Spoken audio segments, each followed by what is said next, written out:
Tere tulemast kuulama ja vaatama saadet Euroopa jutud. Mina olen Ilmar Raag ja minu külaliseks vestluskaaslaseks on Euroopa Parlamendi saadik Sven Mikser. Tere! Tervist! Kuna me tegelikult oleme nii palju näinud, siis ilmselt vaatajad andestavad, kui me üksteist sinatame. Võib-olla läheb natuke lihtsamalt. Ja sa oled Euroopa Parlamendis tegev nii siis julgeoleku- ja kaitsekomisjoni, kuidas see täpse nimi on? No tegelikult on tegemist siis väliskomisjoni ühe alakomisjoniga, et väliskomisjon koguneb täies koosseisus väliskomisjonina, mille liige ma olen, ja jaguneb omakorda siis 8 alakomisjoniks, millest üks tegeleb inimõiguste küsimustega ja teine siis kaitse- ja julgeoleku küsimustega. Ja mina olen lisaks siis sotsiaaldemokraatide fraktsiooni koordinaator selles julgeoleku ja kaitse alakomisjonis. Väga hea. Minul on nagu 2 teemat siin praegu rääkida ja need tulevad ka minu enda taustast. Et see ei ole mitte kultuur antud juhul, vaid pigem see julgeoleku ja kaitse teema. Kuivõrd juba nüüd aastaid ja aastaid on aeg-ajalt ikkagi räägitud sellest, et Euroopal võiks olla oma armee, kaitse võiks olla autonoomne ja teisest küljest vastuargumendid on, et meil on NATO ja tegelikult piisab täiesti, kui Euroopa riigid teevad koostööd NATO raames, siis sellest hoolimata, ega need jutud selle teema ümber ei ole kuhugi kadunud. Need jutud perioodiliselt koguvad rohkem hoogu ja tähelepanu ja kindlasti sellised julgeolekukriisid on just need hetked, kui räägitakse rohkem sellest Euroopa oma kaitsepoliitikast, kaitseidentiteedist, kaitsealasest autonoomiast ja kuni tõepoolest Euroopa armee juttudeni välja. No näiteks siis, kui toimus liitlaste lahkumine Afganistanist, said need jutud hoogu. Kindlasti ka praeguse kriisi valguses siis Valgevene piiride lähistel on põhjust rääkida, et mida Euroopa Liit siis julgeolekus suudab ja mida ei suuda.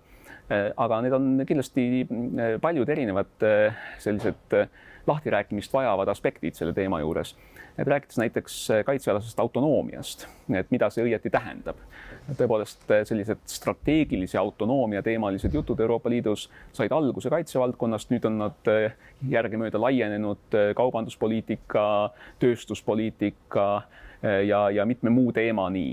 Et kaitses väga kitsas vaates see autonoomia võiks ju tähendada seda, et Euroopa Liit suudab omaenda selgelt kokku lepitud siis sõjalise või kaitsealase ambitsiooni piires operatsioone käivitada, juhtida ja läbi viia, ilma et ta peaks siis sõltuma mingitest kolmandatest riikidest, isegi näiteks suurtest NATO-liitlastest nagu Ameerika Ühendriigid. Et see tähendab sellist operatiivset või operatsioonide alast autonoomiat. Ja loomulikult see ei ole piiramatu. Isegi NATO, kui ta lepib kokku oma ambitsiooni, siis piirdub, ütleme, maksimaalselt 2 sellise suure operatsiooni üheaegse läbiviimisega. Euroopa Liidu ambitsioon kaitsevaldkonnas kindlasti on märkimisväärselt madalam. Aga sellel strateegilisel autonoomial on tegelikult teine aspekt veel. Et Euroopa Liidus väga suur osa kaitsekoostööst on tegelikult vaadeldav ka tööstuspoliitika või kaubanduspoliitikana. Ja siin see strateegiline autonoomia rohkem viitab soovile, et Euroopa oleks siis kaitsetööstuslikult suveräänne ja suudaks konkurentsivõimeliselt kaasa lüüa siis selles globaalses kaitsetööstuste konkurentsis, suudaks oma tooteid müüa, oleks kvaliteedilt, standarditelt võrdväärne või parem kui konkurendid. Nii et jah, Euroopa Liidus erinevalt NATO-st, kus koostöö on puhtalt just nimelt selline operatsioonidele keskenduv, väga paljuski, kui räägitakse kaitsest, siis tegelikult peetakse silmas just nimelt tööstuspoliitikat. Samas ega parlament ju nüüd otseselt neid operatsioone läbi ei vii, aga et millest parlamendis hetkel kõige enam räägitakse? No parlamendis räägitakse tegelikult kõige enam ikkagi nendest algatustest, mis on siis Euroopa ülesed. Olgu nendeks siis PESCO või struktureeritud kaitsekoostöö või Euroopa kaitsefond. Ja samuti loomulikult pidevalt hoitakse silm peal käimasolevatel Euroopa Liidu operatsioonidel. Nüüd ma juba peaaegu olen kadumas, et see PESCO, et räägime need esimesed teemad natuke lahti. No tegelikult need teemad keskenduvadki ühest küljest sellele, et kui me tahame Euroopa Liidus olla võimelised viima läbi sõjalisi operatsioone teatud mahus Euroopa vähemalt lähiümbruses või näiteks Aafrika kontinendil, siis see eeldab teatavaid sõjalisi võimeid. Me peame olema võimelised siis oma üksusi liigutama missioonipiirkonda, neid seal varustama, roteerima, relvastama ja kogemus õpetab ja varasemad operatsioonid on näidanud, et teatud võimevaldkondades on ikka olulisi lünkasid. Euroopa Liit ei ole üksinda ilma näiteks Ameerika Ühendriikide toetuseta teatud asjadeks võimeline. Mis need siis on? Näiteks, eks on aja jooksul palju räägitud siin teatud täppisrelvastusest, on räägitud strateegilise transpordivõimekusest, eks selliseid kitsamaid, täpsemaid nišivõimekusi, kus need lüngad on veel. Ja tegelikult ka tihtipeale reaalse elu käigus ilmneb, et asjad, mis justkui on siis erinevate riikide kaitsevägedel olemas, ei ole mingitel põhjustel siis omavahel ühitatavad või ei ole praktikas kasutatavad või ei ole siis missioonipiirkonda mingil põhjusel lähetatavad. Nii et neid võimelünkasid pidevalt siis vaadatakse üle ja üritatakse neid siis täita. Ja teine asi on kindlasti see, et kuna Euroopa Liidus just nimelt selles tööstus- ja kaubandusvaldkonnas on ju see põhimõte, et meil toimib siseturg, kus justkui Euroopas siseselt piire ei ole ja kõik riigid saavad oma toodangut müüa ja toota kõikjal Euroopa Liidus ühtedel sarnastel alustel. Kaitsevaldkond loomulikult on väga sensitiivne valdkond ja siin on mitmeid erisusi. On ka spetsiaalsed direktiivid, mis neid erisusi just kaitsevaldkonnale annavad. Aga siiski on aastakümnete jooksul olnud soov vähendada sellist Euroopa sisest konkurentsi, et kui siin mõnikümmend aastat tagasi räägiti, et Euroopas on päris mitu erinevat lahingutanki, mida toodetakse erinevates Euroopa riikides, erinevates Euroopas asuvates NATO liikmesriikides, et kas see on mõistlik, et meil on palju erinevaid, kui minna varustustabelis allapoole, siis väiksemate varustuselementide osas on see kirevus ja killustatus veel suurem. Ja Euroopa Liit jõudumööda üritab siis neid võimelünki täita ja teisest küljest siis seda Euroopa sisest ressursside koondamist ja koostööd parandada. Aga loomulikult see mahtude mõttes, et kui me võrdleme näiteks seda Euroopa ühiste projektide rahalist mahtu üksikute liikmesriikide kaitse-eelarvetega, siis see, mida tehakse koos, on ikkagi võrratult väiksem kui see, mida riigid teevad omaette. Nii et võib öelda, et kaitsevaldkonnas siiski on liikmesriigid need suure töötegijad. Sa kasutasid hästi palju umbisikulist kõneviisi, et tehakse ja arendatakse, aga kas seal on ka selged riigid, kes on sellest rohkem huvitatud? Ma saan aru, et see puhas tööstuslik pool, mida toota, seal on selgelt suurematel riikidel on tööstus olemas, midagi toodab ja võib-olla Eestil suhteliselt väiksem see potentsiaal. Kindlasti, nii nagu meie majanduse summaarne maht on võrratult väiksem kui näiteks Saksamaa või Prantsusmaa oma, nii on ka kaitsetööstuses ja kindlasti globaalses konkurentsis ennast võrdlevad näiteks Ameerika Ühendriikide või teiste suurte tegijatega ikka eelkõige Euroopa suured. Aga ka väikestel riikidel on tegelikult päris huvitavaid nišivõimeid toota erinevaid kaitsealaseid siis asju. Ka Eesti on tegelikult ju kaitsetööstuse valdkonnas väga jõudsalt edenenud. Et meil on päris mitmes sellises tuleviku valdkonnas väga lootustandvad tegijad ja ma arvan, et just sellises Euroopa ühistöös on ka neil lihtsam läbi lüüa. Kuidas nüüd see parlamendi tasandil sellise taolisel viisil koostöö arendamine käib, et lõppkokkuvõttes võiks ju tähendada seda lihtsalt, et erinevad firmad saavad kokku ja teevad selle asja ära. Kus see parlament mängu tuleb? Eks parlament on see, kes annab teatavas mõttes poliitilist suunist ka nendele institutsioonidele, kes on siis rohkem näpud otse seal masinas. et loomulikult need erinevad Euroopa Liidu agentuurid, erinevad fondid igapäevaselt tegelevad nende küsimustega, koondavad kokku ka erinevate liikmesriikide spetsialiste. Et parlament on loomulikult rohkem nii-öelda poliitilise suunise andja ja näpu pulsil hoidja. Et eks kogu välis- ja julgeoleku valdkonnas siiski ka Euroopa Liidus koostöö jämeots on liikmesriikide käes, see tähendab siis nõukogu tasandil. Ja parlamendi roll on mõnevõrra väiksem kui ütleme näiteks, ma ei tea, põllumajandusvaldkonnas, kaubandusvaldkonnas, kus siiski parlamendil on ju ka oluline seadusandlik roll. Kas on mõni riik, keda see teema tegelikult üldse ei huvita, sest ta on mõttes juba kõik kuhugi kellelegi teisele ära delegeerinud? Ei, ega kui me tegelikult mõtleme näiteks ka seda, kuidas Euroopa Liit siis oma sellist ambitsiooni seab, Euroopa käimasolevad operatsioonid täna on ju väga väikesemahulised.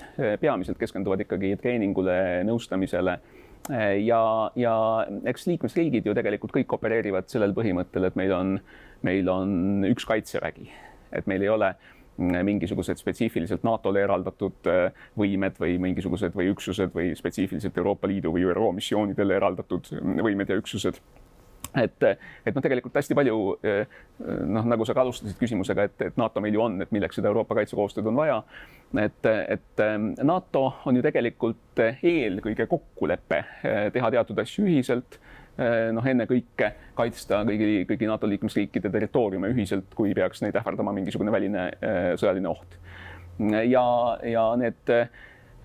isegi kui NATO opereerib kusagil kaugemal oma enda territooriumist, siis ikkagi langetatakse poliitiline otsus, konsensuslik otsus peab see olema, et operatsioon käivitada. Pärast seda väeloome toimub täiesti eraldi ja väeloomes juba iga panustav riik ise otsustab, mida tal on laua taha tuua, mida tal on välja panna ja maksab sellega lisaks ise kinni.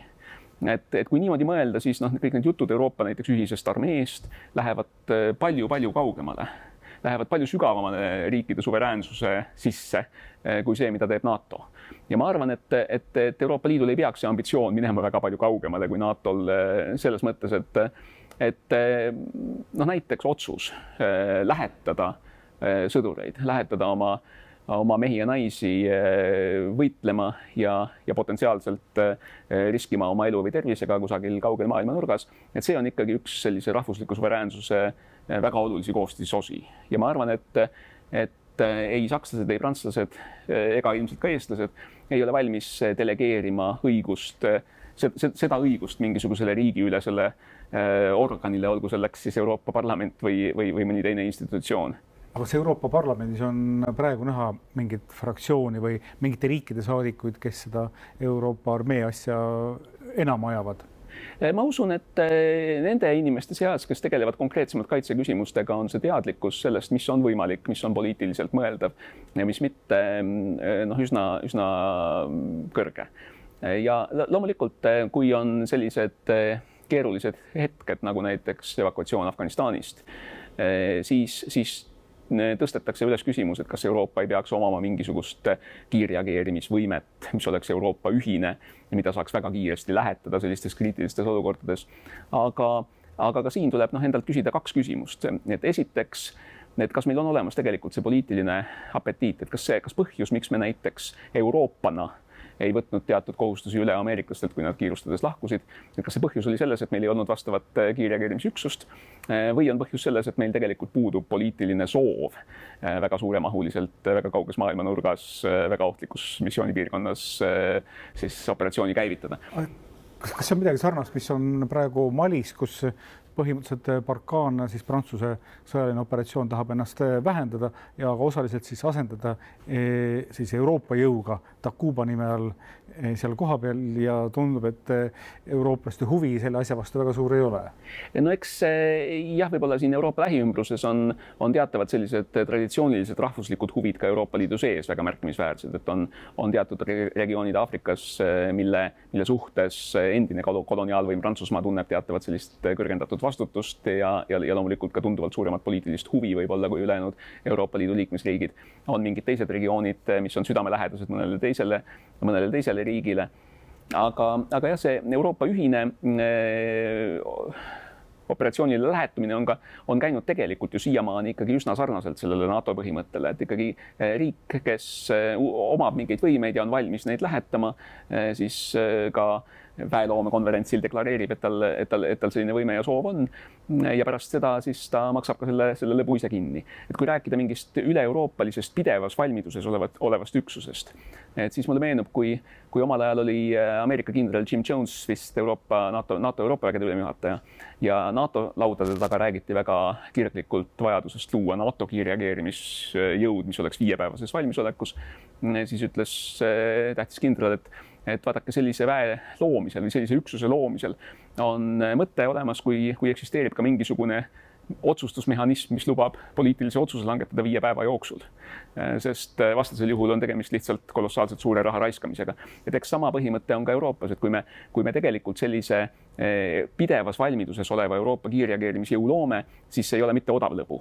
Ja see tähendab seda, et meil peab olema ka selge teadmine ja selge valmidus seda kasutada, et meil on kindlasti olemas selline üsna hoiatav näide Euroopa lahinggruppide näol, mis ju siiamaani ei ole kunagi leidnud sihtotstarbelist kasutamist. Aga nüüd sinu enda positsioon nendes küsimustes, et kui sa oled maininud siis seda sõjatööstuse mõõdet ja siis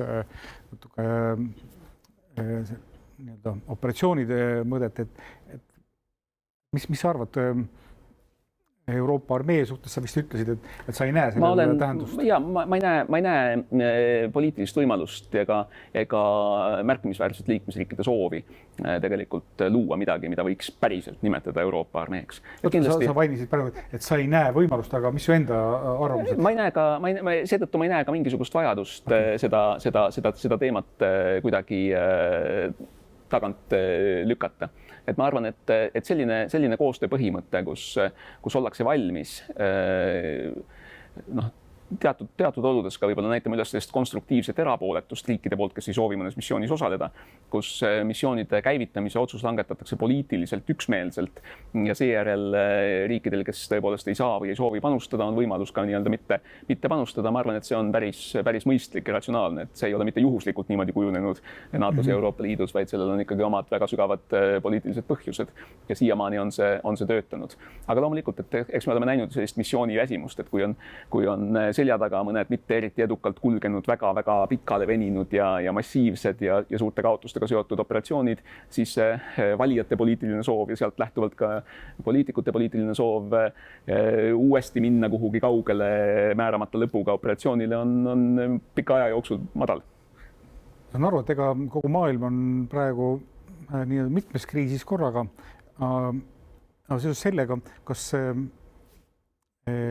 siis näiteks me võime rääkida teatud Euroopa väsimusest, kui vaadata idapartnerluse peale või küsimuse peale, et kas Euroopa Liit mingisuguses nähtavas tulevikus läheb veel suuremaks? No meil on ju täna läbirääkimiste faasis päris mitu riiki. Mõnel juhul on need läbirääkimised kestnud väga pikki aastaid. Et kui küsida, kus on järgmised laienemisriigid, siis üsna ilmne on, et need võiksid asuda Lääne-Balkani regioonis, millal jõutakse reaalselt uue laienemiseni ja kui ulatuslik see on, seda on täna väga vara öelda. Et jällegi, ma arvan, et see üks küsimus on tehniline valmisolek ja nende peatükkide läbirääkimiste edenemine ja reformid nendes kandidaatriikides. Teine küsimus on loomulikult see, et laienemisotsus olemasolevate liikmesriikide poolt peab olema konsensuslik. Ja olukorras, kus Euroopa sees on päris palju erimeelsusi ja Euroopa ümber on palju kriise ja mitmes liikmesriigis tõenäoliselt valitseb ka arvamus, et võib-olla tehti hinnaalandust mõnedele eelmiste laienemisringide riikidele ja nad ei ole näidanud ennast päris nii valmis olevatena Euroopa Liidu liikmetena toimimiseks, kui loodeti. Et siis ma küll kardan, et seda laienemisentusiasmi tuleb veel päris tükk aega oodata. Aga kuivõrd Ukraina on üks nende seas, kellega sa oled parlamendi töö raames seotud ja samas, kes hellitab soovi ühel hetkel olla Euroopa Liidus, siis ega me ju tegelikult teame, et nad praeguses tulevikus ei ole Euroopa Liidule, ma julgeks öelda isegi palju ligemal kui Türgi. No eks üks asi on nüüd tõepoolest see poliitiliselt deklareeritud soov ühel päeval saada Euroopa Liidu täisliikmeks. Ja ma arvan, et Euroopa Liit peaks sellist soovi kindlasti julgustama nendes riikides, mitte ütlema, et oi, et ärge hellitage lootust, te ei saa siia kunagi, vaid kindlasti peaks pigemini ütlema, et hea töö ja kõigi asjaolude nii-öelda õnneliku kokkulangemise tulemusena see on kindlasti võimalik, isegi kui see ei juhtu täna ega homme. Et nüüd teine küsimus on kindlasti see, et Euroopa ja Euroopa Liidu ja siis meie naabrite vahel on väga palju erinevaid koostöötasandeid ja koostöötasemeid. Ja kui me räägime näiteks idapartnerluse riikidest, kelle hulgast nüüd mõnes mõttes ju Valgevene on nii-öelda välja kukkunud või välja kukkumas, et siis ka ülejäänud 5 riigi puhul on meil 3 riiki, kellel on Euroopa Liiduga siis selline tihe ulatuslik vabakaubanduslepe, on assotsiatsioonilepe, keda Euroopa Liit tegelikult aitab, toetab ja nõustab väga erinevates poliitikavaldkondades ja väga suurte ressurssidega. Ja nii et ma arvan, et ka see tee ise, see protsess ise tulla Euroopale lähemale, viia oma integratsiooni järjest sügavamaks ja tihedamaks, on tegelikult mõlemapoolselt kasulik ja eeskätt kasulik nendele riikidele, kes soovivad näha ennast tulevikus Euroopas. Üks küsimus muidugi on, ja Türgi on siin kindlasti väga hea näide, et kui neile riikidele endile, kes on deklareerinud soovi saada päris liikmeks, hakkab tunduma, et see tee on kuidagi täiesti lõputu ja et Euroopa Liit tegelikult ei võta sama tõsiselt seda protsessi, kui võib-olla nemad sooviksid näha, et siis kindlasti on selline poliitilise tagasilöögi oht olemas. Kui meie saame siin Eestis võib-olla idapartnerlusest suhteliselt optimistlikult ja entusiastlikult aru, siis milline on selle suhtumine idapartnerlusse Euroopa Parlamendi tasemel? No huvitav on vaadata jah, et kui kõik need erinevad Euroopa Parlamendi siis komisjonid, delegatsioonid ja töögrupid, kes tegelevad nii idapartnerluse kui Euroopa Liidu poliitikaga, kui ka erinevate idapartnerlusriikidega kahepoolselt, et nad ikkagi väga suures osas koondavad Balti, Poola, ütleme siis selle Kesk- ja Ida-Euroopa riikide saadikuid ja mõnesid üksikuid huvilisi ja entusiaste ka Saksamaalt või kusagilt siis suurtest Lääne-Euroopa riikidest. Et jah, see huvi kindlasti on, nii nagu sai mainitud, et prantslastel on süvendatud huvi näiteks Põhja-Aafrika vastu, et nii on kindlasti baltidel, poolakatel ja meie lähiregiooni riikidel on süvendatud huvi idapartnerite vastu. Kas see, et see parlamendi tasemel on praegu, ütleme, see kildkondlik või geograafiline see huvi, kuivõrd see võiks takistada siis nagu tegeliku Euroopa Liidu poliitikat idapartnerluse vallas? No ma arvan, et ta tegelikult peegeldab päris hästi seda poliitiliste prioriteetide seadmist erinevates liikmesriikides. Ja kindlasti on oluline, et ka need Euroopaga liituda soovivad partnerid, et nad saaksid aru, keda neil tuleb veenda. Et tihtipeale ka tundub, et nemad võtavad seda olukorda nii, et meil on parem suhelda nende huvilistega, kes on juba meie suhtes positiivselt meelestatud ja sõbralikud ja pühendavad vähem energiat ja ressurssi sellele, et veenda oma Euroopa kõlbulikkuses neid, kes täna on skeptilised. Ja et see on kindlasti oluline. Ja loomulikult, nagu ma ütlesin, et on üks asi selline tehniline valmidus, aga on teine asi näidata, et ka poliitiliselt on pikaajaliselt kestlik see soov tegelikult võtta üle euroopalikud toimimispõhimõtted erinevates valdkondades. Aga ühel hetkel, kui me siis oleme nende riikidega väga solidaarsed, ühel hetkel ju tuleb see samm teha, kus ka Hispaania ja Portugal peavad ütlema, et jah, tegelikult tõepoolest Serbia võiks olla uus liige. Et kuidas see nagu protsess peaks käima, et nemad ka paati saada?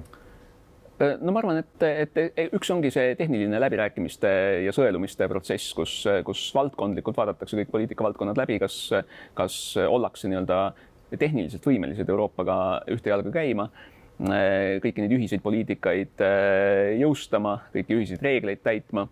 ja no teine küsimus on tõepoolest siis see poliitiline hinnang, et kas see kõik on kestlik, kas ei ole nii, et äkki järgmiste valimiste tulemusena tuleb võimule keegi, kes ütleb, et näiteks Euroopa seadused ei kehti meie juures, sest me oleme suveräänne riik ja teame ise, kuidas olla või midagi muud taolist.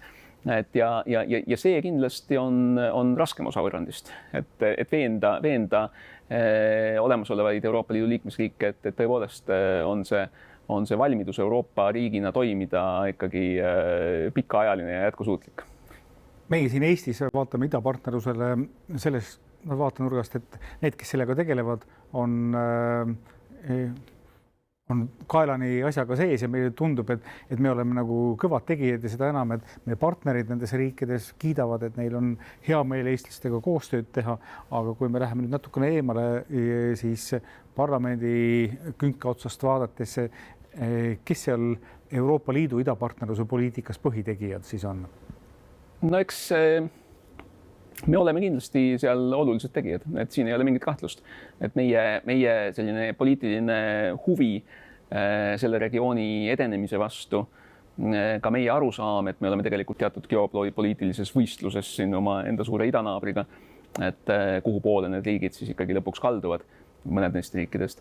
Et see kindlasti on andnud meile ikka päris palju sellist tahet ja energiat nende asjadega päriselt sisuliselt tegeleda. Eks Euroopa Liidus muidugi idapartnerlus on üks selline partnerlus, mida nähakse siis sellise võimalusena neid riike aidata, et nad looksid näiteks transpordiühendusi, energeetikaühendusi, et nad kohanduksid või muutuksid paremini võimeliseks siis ajama kaubandussuhteid nii omavahel kui Euroopaga. Et idapartnerluspoliitika ei ole tegelikult ju vähemalt formaalselt osa laienemispoliitikast. Okay. Et laienemine on omaette poliitika valdkond. Aga kas ta on siis selle võrra siis selline geopoliitilise võistluse poliitika? No eks ta niimoodi ongi, et tihtipeale meie ütleme ja see on ka minu enda sügav veendumus, et idapartnerlus ei tohi olla kindlasti see viis või mingisugune asendus täiesti nendele legitiimsetele soovidele saada Euroopa Liidu liikmeks. Et me peame tunnustama nende riikide valikuid, peame neid aitama Euroopaga integreeruda, aga idapartnerlus töötab sellele kasuks, kui idapartnerluse projektid hästi õnnestuvad ja idapartnerluse raames teostatavad reformid on edukad, siis see kindlasti muudab neid riike ka Euroopa kõlbulikumaks, kui nad täna on. Aga jällegi see lootus võib olla, et me läbi idapartnerluse kuidagi tagaukse kaudu saame need riigid sokutada Euroopa Liitu, nii et Saksamaa või Prantsusmaa seda ei märka. Et selline lootus kindlasti on väga naiivne, et see poliitiline laienemisvalmidus peab tõepoolest olema reaalne ka nendes riikides, kes võib-olla täna ei ole väga entusiastlikud. Nii et ka selliseid võltslootusi anda, ma arvan, et ei ole päriselt vastutustundlik, sest jällegi see poliitiline tagasilöök võib olla päris valus.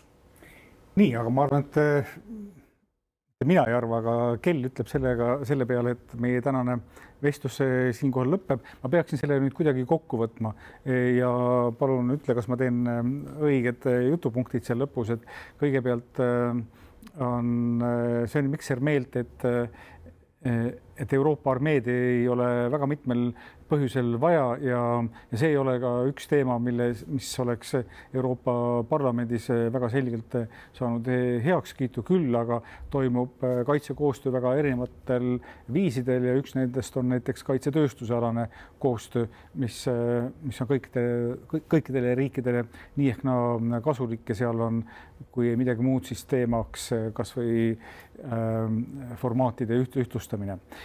Kui me räägime Euroopa Liidust kui pidevalt laienevast poliitilisest kooslusest, sest meie eluajal on ju toimunud selle Euroopa tohutu laienemine, siis siinkohal on sõnum see, et ilmselt lähitulevikus siiski suurt laienemist ei tule. Küll on aga tähtis see, et me ei pea ka idapartnerluse poliitikat pidama üheks otseseks laienemise tööriistaks, vaid et kui need riigid arenevad niimoodi, et see on Euroopa Liidule kasulik ja nad jagavad meiega samu väärtusi, siis on juba niigi kõik väga hästi. Kas see oli õige? No ma arvan, et eks see ambitsioon peab siiski olema see, et vaadata ka üle horisondi, et töötada ka nende eesmärkide nimel, mis võib-olla ei täitu homme või ülehomme. Nii et ma ei tahaks võtta julgust ja reformi indu nendelt riikidelt, kes ise näevad ennast tulevikus Euroopa Liidus, vaid pigemini tahaks neid ikkagi julgustada. Tänan väga ja tänan ka kuulajaid, vaatajaid, kes olid meiega. Kohtume järgmiste Euroopa juttude ajal.